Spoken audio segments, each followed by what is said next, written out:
در مسیرم به سمت هانیگرمله یه اتفاقی برام افتاد که یه شخص خیلی بزرگی دیدم، نمادی از مردم کردستان بود. اینجا توی سخت‌ترین گردنه‌های کردستان که راه نفس هر مسافری میگیره، مردی اینجا وایساده با یه یخچال کوچیک و دلی بزرگ. شنیدین که میگن طرف سر گردن گران میفروشه، اما نه، اینجوری نیست. قاسی چاوت خوش کارت خان دیری؟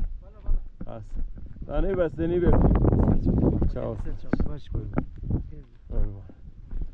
آقا من تور آوردم جناب عالی ویره بیده تور مشهد آوردم بعد من آن این مشهد وطن ببین چنین روزی حلاله ایشه یارو ها سر گردنه خب یه 4-5 ماه پیش آره بعد ای بنده خدا غره قانه بستنگی و سر گردنه ده هر و پولی که نیازه درود برای شرف ده خیلی سر چاوت خوش مناسنی جنابو کرمانشاه قربانه.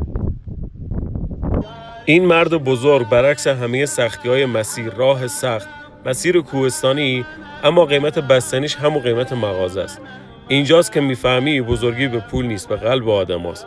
شنیدی که همیشه میگن کردا با شرافت و مرد هستن. این مرد نماد یک کرد با اصالته.